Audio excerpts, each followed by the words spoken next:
What's going on, fellow A-plussers? It's your boy Adam Perez. We're back once again with a brand new episode review as we're playing a little bit of catch up when it comes to BoonBoomger, as we're set to go ahead and get into episode number 13 of Bakuage Sentai BoonBoomger, ladies and gentlemen. Don't worry, I will be dropping 2 episode reviews for you guys here this week. Look, I'm going to be honest. We did an episode 12 review with you guys a couple of weeks ago. We started introducing sort of grading segments of each episode along with our overall grade of the episode. I think it went fairly well for the most part. I think it might have attracted a little bit more eyes. I think we had maybe about 100 views on our last BoonBoomger review. Probably not a lot considering all the other tokusatsu channels that are certainly out there, but a nice change of pace here for our particular channel. So I think I might continue along with these gradings of each segment, to be quite honest with you. I had a lot of fun certainly doing it, and we're going to go ahead and do it again. But look, guys, at the end of the day, these are always just simply my A-plus opinions. I always want to know your guys' thoughts on these episodes, so please let me know your thoughts in the comment section box below, and we'll definitely continue to talk about them through each and every week leading up to the new episode. So I'm going to try and drop this episode review for you guys on Tuesday, and then if anything, maybe later in the week, like Thursday or Friday, drop episode number 14 so we can be caught up to episode 15 when it drops on the weekend. So I definitely will be dropping these guys for you. But let's go ahead and dive into this week's episode. I'm not gonna lie. For me, it was a little bit of a struggle to watch this episode at first, but when I actually got all the distractions out of the way and sat down and watched this episode, I actually found myself quite enjoying it. Specifically, I will say, I think that the plans that Cannonborg and the Hashaliens continue to do now that we have ourselves a new general sort of in tow, if you will. I really like his mentality towards things, upgrading things to the next level, if you will. I almost feel like while these villains are being taken care of like on a weekly basis, it does feel as though they're fresher ideas.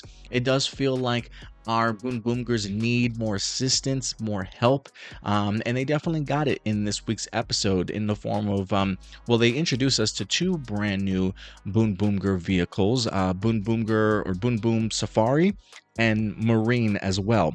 I think Ichiro mentions the idea that they have sort of AI technology and personality, so they're pretty smart, to certainly say the least. And they give the BoonBoomgers the opportunity in this episode to sort of win them over and win their trust. And at least one of them activates by the end of this episode in Safari that definitely helps them out. So we are getting the opportunity to see our BoonBoomgers challenged a little bit more. And with those challenges, needing the necessary sort of upgrades to help them out. And I've really enjoyed the power-ups, and it definitely doesn't feel like it's too rushed. The power-ups and the additional help certainly have made sense in this regard. So the plan that the Hashaliens wind up coming up with this week, I thought was actually a pretty smart one, to say the least. First and foremost, shout out to the Robo with the BoonBoomger. I don't remember what they call it, the Killer Robo or something along those lines. First off, I love the design in here. It immediately takes me back to my Transformers days. Like when I look at this particular robot, not only does it remind me of our BoonBoomger Robo, but also reminds me a little bit of Shockwave from Transformers. Like with the boom box on his chest or the stereo on his chest, you just put the cassette player in and it plays music, sort of thing. I dig it. It definitely gives me Transformers Shockwave vibes when I look at this particular design. So the idea that they utilize this music to kind of infiltrate their brain waves or even infiltrate the waves of like the BoonBoomger technology, the idea that they're so cranked up that they want to crank them down. And so to kind of see them go into like these depressed moods, this like slumber, they don't want to move, very lackadaisical of them. I even love the little makeup job that they do with like the bags under their eyes. Everybody looks a little bit paler, sort of thing. So they really go ahead and just showcase the idea of just how like drawn of energy that they certainly are. And it's just an interesting dynamic to see our BoonBoomgers in, considering that they're always usually in a relatively good mood. But it always comes down to the idea of the villains having the opportune time to go ahead and destroy them when they can, and they get caught up in sort of like their own excitement of like, victory, we did it. And by the time that they actually acknowledge the idea of like, we should probably do something now, right? Like, it gives the BoonBoomgers an opportunity to certainly escape. So they certainly fight to certainly live to fight another day, if you will. But overall, I thought the idea of the killer robo was pretty cool, and a smart idea. Just leave it up to the Hashaliens to kind of drop the ball there. Like, why Cannonborg wasn't there to assist them in the manner, considering that he knows that they continue to flop and fail all the time. You would think that Homeboy would certainly want to be around for it, to say the least. So in regards to this segment of the episode, as far as like the Hashaliens plan, their execution, the design of the killer robo, I'm probably going to go ahead and grade this particular segment a B. I did enjoy what the Hashaliens certainly brought to the table here in this particular week's episode, and it becomes even funnier when you get the opportunity to see them working alongside opposite somebody like a Genba in this episode. And if there is anybody that deserves the praise in this episode, it certainly is Genba. I was a really big fan of his work in here, his cleverness, his thoughtfulness, his idea to go ahead and think outside the box, and he shows himself as to like the true sort of procurer. First and foremost, can we just say I was going to leave this for honorable mentions, a little bit of an extra credit in here. I'm gonna give this episode just like a 0.5 extra credit, not a full point, but like a 0.5 extra credit, in regards to the idea that this man literally has everything in his back pocket. Like, I need to see if his bag is magical, because the fact that they find themselves in a terrible predicament and Taya just has to say, hey, Genba, do you have anything to get us out of the situation? And Homeboy literally pulls out a fire extinguisher out of nowhere. Like, where did you even get that from, bro? Like, you weren't even walking around with it. The scene earlier, it wasn't hiding behind you. Like, my man literally just pulls things out of nowhere. Look, he carries a huge duffel bag with him. Who knows? One episode, I need to see him dig his hand in that bag all the way down to his shoulder, like it's a magical bag that you can just dig in and pull anything out of in order to explain half this stuff. I mean, I think I was making fun of him in a couple episodes before when he became Boon Orange, the idea of him trying to help out the BoonBoomgers, and he kept pulling out the most oddest things, right? Homeboy had a mirror out of nowhere. This man literally had like a one-person trampoline he was carrying around. Like, where are you getting this stuff from, bro? Like, he's literally just pulling stuff out of a hat, like a fucking magician. And in this episode, he's got himself a fire extinguisher. Like, this seems like just a running gag or like a running joke all season long, and it becomes more and more obvious as the season progresses. Like, I just want to see how he procures the craziest things out of thin air as this season goes on. So I'm loving it, honestly. Fire extinguisher out of nowhere, definitely coming through. So give me an extra 0.5 for that particular segment. But the real grade for the Genba stuff in here is easily an A+ for me, man. He continues to really grow on me as a character. I think it's like his softness, his gentleness, like his caringness that he has for people. He has a great smile, to the point to where the man's smile is so big his eyes literally squint when he smiles. Like, that's how happy this man is. But he just seems like he's got a great head on his shoulders, super smart and intelligent. And the fact that he was able to come up with this game plan all by himself, he didn't even tell the rest of his friends. He just went out there to go ahead and save the day and do what he could, and he winds up doing his best to compliment and build the Hashaliens up, make them believe that he's certainly on their side. And then the one thing I will say, crowning them BoonBoomgers, like, I was under the impression that with the killer robo, yes, if you're cranked up, it cranks you down.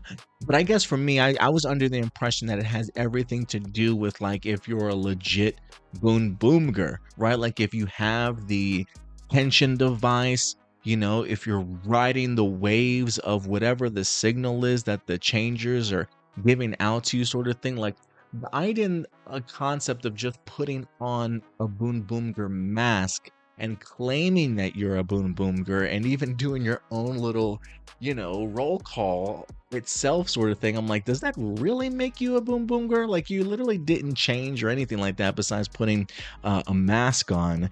But it clearly works. So I do have some questions in regards to that, but I think that my questions fall to the wayside when it's Genba and the way that he's presenting it and this clever and thoughtfulness to get them so cranked up that now they're cranked down. And it really worked to certainly their benefit in here. So, look, you need great people on your team that aren't all the same, that don't necessarily think all the same. And as somebody who's a procurer and having to really think outside the box to get what he wants, I think Genba really showed just his dimension and what he really adds to this particular team. And it was a huge win for me in here, man. So Genba continues to grow on me as a character. Genba and Mira, I think, continue to be my two favorite characters in this show so far. So he's making a hell of an impression in here.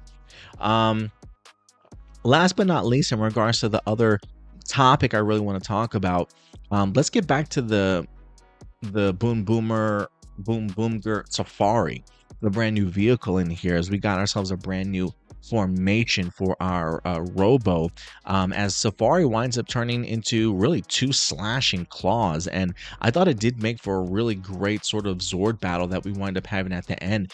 First off, the fact alone too that our Hashaliens are able to jump into the cockpit of the killer robo, I thought was brilliant.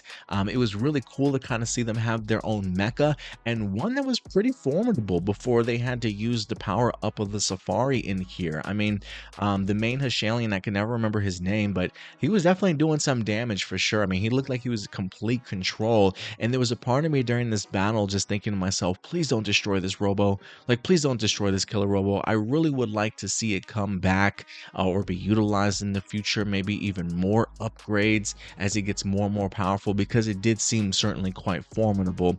But alas, by the end of this episode, it is in fact destroyed and our Hashaliens escape. So a little bummed about that. I think that's a really wasted potential. Like, I get the idea that you want to have sort of like a quote unquote villain of the week, but I do think that there are certain aspects that you can get away with, in the sense of like, well, maybe they defeat them, but they don't necessarily have to defeat the monster fully, right? Because we did see that the Safari destroyed the speaker, so in turn allowing the BoonBoomgers to get their abilities back, and then go ahead and continue to fight. So I don't know. There's a part of me that wishes that there was another villain in here and save the killer robo to be able to escape and certainly come back and fight another day. But they didn't necessarily go that route. But it did end for a really fun battle with seeing what Safari was able to introduce.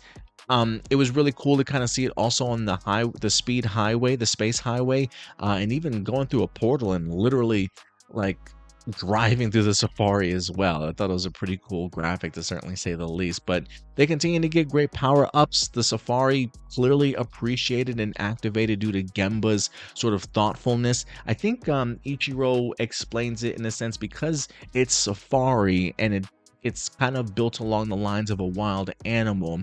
It appreciated sort of like the patience of Genba and using his thoughtfulness to know sort of like when to pounce on an opportunity, like he was hunting his prey sort of mentality. So out of all the people that were certainly laughing or like really challenging each other to get the new vehicles to attach to them, I thought it was super adorable of seeing like Mira and Officer Joe talking about like, no, it's gonna like me first. No, it's gonna like me first. So I thought that was pretty fun, and out of all the people, it winds up attaching itself to Genba. Like it would not surprise me if even the next vehicle in Marine attaches to somebody else like Ichiro.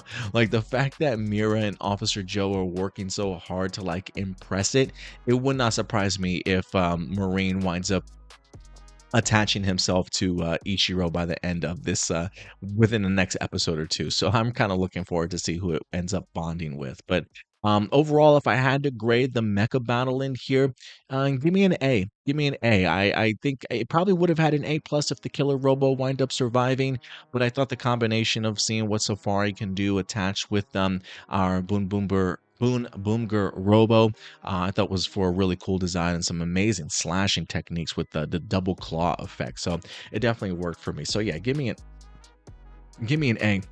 So overall, guys, at the end of the day, when it comes to this particular episode, if I average out all my scores, we're looking at about an A minus here, for episode number 13. I think that's a fantastic score. Again, I am kind of blown away that I gave it an A minus, considering the idea that this episode kind of took me a while to actually get into. But once the pieces started all being put together, again, I thought they had a really cool, innovative idea here with the killer robo. I thought Genba had a fantastic plan in here, and the battle sequence itself was actually relatively pretty good. And to be honest with you, I don't think I even added the point 0.5. So if I actually add the 0.5, I'm actually sitting at an A right now. So boom, there you go. Extra credit point gives it an A in regards to this particular week's episode. So look, guys, at the end of the day, I want to know your thoughts. Is A too high for this particular episode? Do you think it's too low? Should it be an A plus? Let me know your guys' thoughts in the comment section box below, guys. But until episode number 4, I'll certainly see you guys soon. But until then, do me a big favor, as always, guys. Take care of yourselves, take care of each other, and keep it A plus. We'll talk to you, Boon. Bye.